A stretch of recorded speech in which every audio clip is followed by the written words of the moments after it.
اور جس جگہ سے آپ نکلیں اپنا منہ مسجد حرام کی طرف پھیر لیں، اور جہاں کہیں تم ہو اپنے چہرے اسی کی طرف کیا کرو، تاکہ لوگوں کی کوئی حجت تم پر باقی نہ رہ جائے سوائے ان لوگوں کے جنہوں نے ان میں سے ظلم کیا ہے۔ تم ان سے نہ ڈرو، مجھ سے ہی ڈرو، اور تاکہ میں اپنی نعمت تم پر پوری کروں، اور اس لیے بھی کہ تم راہ راست پاؤ۔ یہ آیت نمبر 150 ہے۔ اچھا، قبلے کی طرف منہ پھیرنے کا حکم جو ہے نا وہ 3 دفعہ کہا گیا ہے، ٹھیک ہے؟ یہ اس کی اہمیت کو واضح کرتا ہے، اور لوگوں کے دماغ میں یہ بات بیٹھ جائے کہ انہوں نے کعبے کی طرف رخ کر کے نماز پڑھنی ہے، ٹھیک ہے نا؟ اور پھر دوسرا یہ کہ نبی کریم صلی اللہ علیہ وسلم کی خواہش بھی تھی، اور پھر امت مسلمہ کا ایک مستقل مرکز ہے، اور مخالفین کے اعتراض کا جواب بھی دیا گیا ہے کہ یہی اہل کتاب یہ نہ کہہ سکے کہ بھئی ہماری کتاب میں تو ان کا قبلہ خانہ کعبہ ہے، اور نماز یہ بیت المقدس کی طرف رخ کر کے پڑھتے ہیں، ٹھیک ہے؟ آگے آیت نمبر 152 دیکھ لیتے ہیں۔ اس لیے تم میرا ذکر کرو، میں بھی تمہیں یاد کروں گا، میری شکر گزاری کرو اور ناشکری سے بچو۔ یعنی ان نعمتوں پر تم اللہ کا ذکر اور شکر کرو۔ ذکر کا مطلب کیا ہے؟ ہر وقت اللہ کو یاد کرنا ہے، یعنی اس کی تسبیح و تحلیل کرو، اور شکر کا مطلب کیا ہے کہ اللہ کی دی ہوئی قوتوں اور توانائیوں کو اس کی اطاعت میں صرف کرنا۔ اللہ تعالیٰ کی دی ہوئی قوتوں کو اللہ تعالیٰ کی نافرمانی میں صرف کرنا، یہ اللہ تعالیٰ کی ناشکری ہے۔ ہم کوئی ایسا کام کرتے ہیں جو کہ اللہ تعالیٰ نے ہمیں کوئی نعمت عطا کی ہے، اور وہ ہم کس میں صرف کریں؟ اللہ تعالیٰ کی جس کا حکم اللہ تعالیٰ نے ہمیں نہیں دیا، ٹھیک ہے؟ تو یہ ناشکری ہوئی، یہ کفران نعمت ہوا۔ اللہ تعالیٰ کی نافرمانی کے کاموں میں ہم اپنے آپ کو اگر صرف کریں گے تو اپنی اللہ تعالیٰ کی دی ہوئی چیزوں کو، اور شکر کرنے پر مزید احسانات کی نوید ہے، ٹھیک ہے نا؟ اور ناشکری پر عذاب ہے۔ آپ کو پتہ ہے کہ شکر کرنے سے، جب ہم شکر کرتے ہیں نا اللہ تعالیٰ کا، تو نعمتیں بڑھتی ہیں، اور ناشکری کرنے سے وہ نعمتیں ہم سے لے لی جاتی ہیں۔ اس لیے زیادہ سے زیادہ اللہ کا شکر ادا کیا کریں۔ الحمدللہ، اللہ تعالیٰ نے ہمیں نعمتوں سے نوازا ہے، الحمدللہ۔ آیت 153 پہ آ جاتے ہیں۔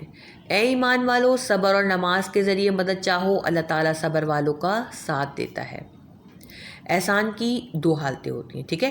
آرام اور راحت، یا تکلیف اور پریشانی۔ نعمت میں شکر الہی کرنا اور تکلیف میں صبر کرنا۔ حدیث میں آتا ہے کہ مومن کا معاملہ بھی عجیب ہے، اسے خوشی پہنچتی ہے تو اللہ کا شکر ادا کرتا ہے، تکلیف پہنچتی ہے تو صبر کرتا ہے۔ دونوں حالتیں اس کے لیے خیر ہی خیر ہیں۔ جب کوئی مشکل پڑ جائے تو فوراً نماز کے لیے کھڑے ہو جائیں، اللہ تعالیٰ سے دعا کریں، اللہ تعالیٰ ہی مشکل کو دور کرنے والا ہے۔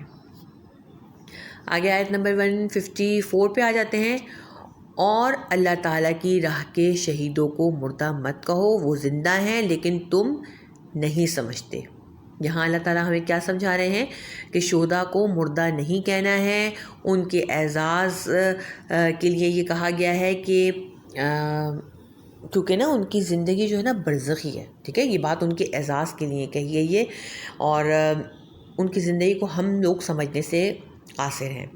شہید کی روح بعض روایات میں مومن کی روح بھی ایک بڑے پرندے کے سینے میں جنت میں جہاں چاہتی ہے پھرتی ہے۔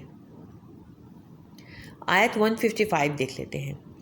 ہم کسی نہ کسی طرح تمہاری آزمائش ضرور کریں گے، دشمن کے ڈر سے، بھوک سے، پیاس سے، مال و جان اور پھلوں کی کمی سے، اور ان صبر کرنے والوں کو خوشخبری دے دیجیے۔ یعنی ہم اس دنیا میں آئے ہیں تو ہر شخص کی آزمائش ہوگی، اس میں کوئی یہ نہ سمجھے کہ یہ دنیا آرام سے گزر جائے گی۔ یہاں جو بتایا گیا نا، بھوک، پیاس، جان، مال، پھلوں کی کمی، سب سے انسان کو آزمایا جائے گا، ٹھیک ہے؟ اور دنیا آرام کی جگہ نہیں ہے۔ آرام کہاں ملے گا؟ آرام ملے گا جنت میں۔ اور کسے ملے گا پتہ ہے؟ اسے ملے گا جنت میں آرام جو دنیا میں آئی ہوئی مصیبتوں پر صبر کرے گا اور اللہ کی رضا پر راضی رہے گا۔ اللہ تعالیٰ ہم سب کو اللہ تعالیٰ کی رضا پر راضی رہنے والا بنائے، آمین۔ آیت 156 پہ آ جاتے ہیں. جنہیں جب کبھی کوئی مصیبت آتی ہے تو کہہ دیا کرتے ہیں کہ ہم تو خود اللہ تعالیٰ کی ملکیت ہیں اور ہم اسی کی طرف لوٹنے والے ہیں. تو ہمیں کیا پتہ چلا کہ جب بھی کوئی مشکل ہو، کوئی نقصان ہو، تو ہمیں یہ آیت لازم پڑھنی چاہیے ہے. کیا ہے؟ ان للہ و انا الیہ راجعون. آیت 158 دیکھ لیتے ہیں. صفا اور مروہ اللہ تعالیٰ کی نشانیوں میں سے ہیں، اس لیے بیت اللہ کا حج اور عمرہ کرنے والوں پر ان کا طواف کر لینے میں کوئی گناہ نہیں.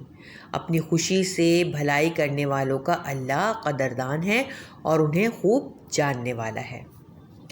اچھا، شعائر یعنی نشانیاں، علامات.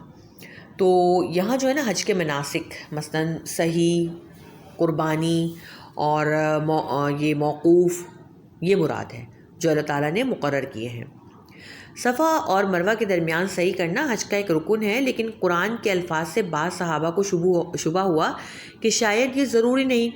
تو کیا ہوا کہ حضرت عائشہ رضی اللہ تعالیٰ عنہ کو جب اس بات کا علم ہوا تو انہوں نے فرمایا کہ اگر اس کا یہ مطلب ہوتا تو پھر اللہ تعالیٰ یوں فرماتا کہ اگر ان کا طواف نہ کرے تو کوئی گناہ نہیں.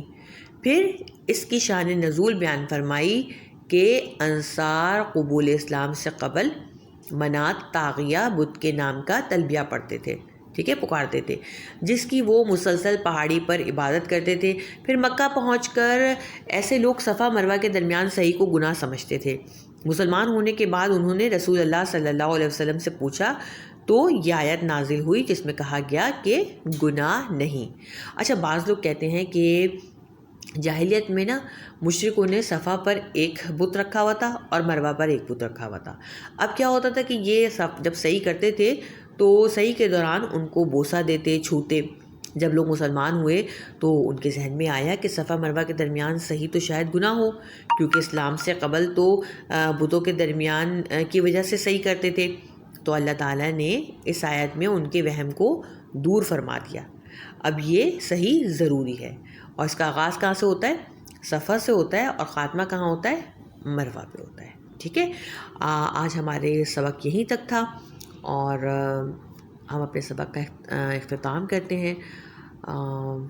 دعا پڑھ لیتے ہیں. کوئی بات اگر سمجھ میں نہ آیا کرے تو آپ لوگ پوچھ لیا کریں. ٹھیک ہے، چلیے مجلس کے اختتام کی دعا پڑھیں.